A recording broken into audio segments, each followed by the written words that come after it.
So let's find the domain of some functions, including some composite functions and natural logs and even e. So let's just do some. Now, find the domain of h of x and capital F of x. Please notice that there are two f's, capital F and lowercase f, and then there's a g of x and a h of x. So let's just do h of x first. So I see it's a natural log of something. What I know that would make this not work is if we're taking the natural log, or the log in particular, of any number that's negative or 0. So I know that x minus 3 needs to be more than 0. All right, why this is so, I'm not going to get into that, but there's an asymptote there. Just kind of want to make this video really quick, just for those who want to just see it. So add 3 on both sides, and you get x is more than positive 3. So for h of x, the domain is all the numbers from 3, not being equal to 3, but just starting from 3, going all the way to positive infinity. All right, if you want to see a better video of why you cannot take the ln of a negative or 0, I will try to make another video for that and leave it in the description. B. Oh, no, wait, we're not done with A because we did this one. Now let's do f of x. So x, e to the x minus 3. So x could be any number in the world. You could take e to a positive exponent, to a negative exponent, to any kind of exponent. So x could be any real number in the world, I should really say. All right, so for f of x, for this one, the domain is all real numbers.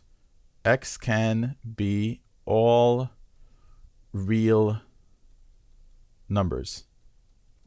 And if you want to write this in interval notation, that's just negative infinity, whoops, negative infinity to positive infinity.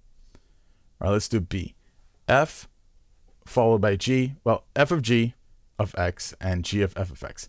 So the way we rewrite this is you think about it like this. F of g of x. That means I'm substituting function g into function f. So let's do this part first.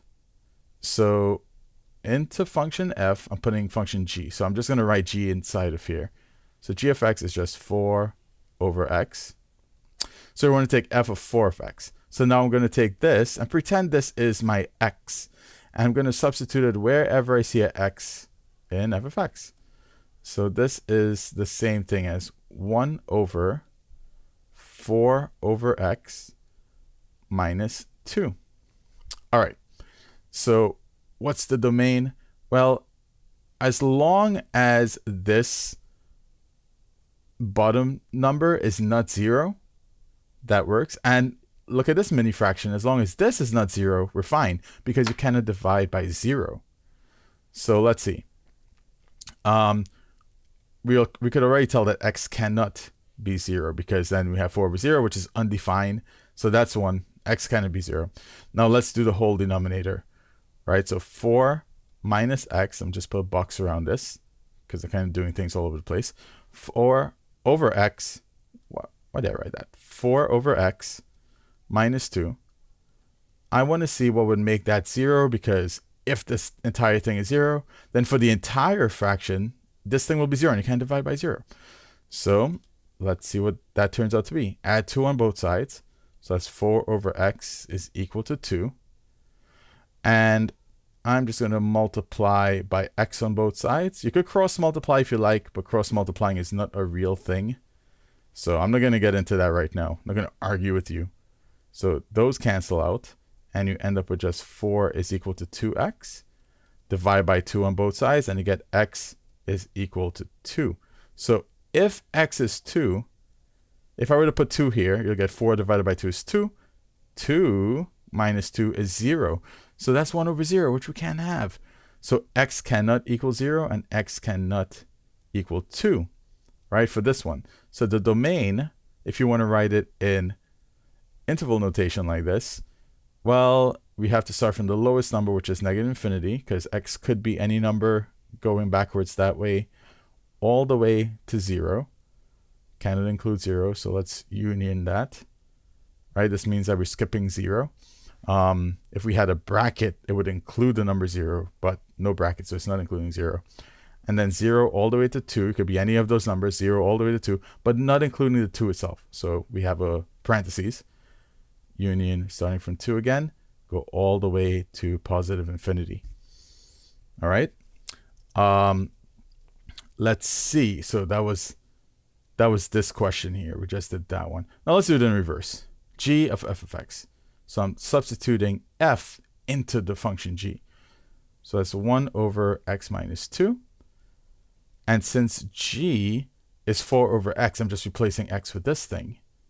So that's 4 over 1 over x minus 2. And let's see what would break this thing, because we want the domain. Well, we already know this thing here cannot be 0. So what would make this number 0? Well, if x was 2, that would make this little fraction here 0. And you cannot divide by 0. So we know x cannot equal to 2. Now, there's no way to make this entire thing here 0. So, because you cannot divide 1 by any number and get 0. So we're pretty good on this front. And I think that's it. X could be any other real number besides 2. So in interval notation, that's from negative infinity to 2.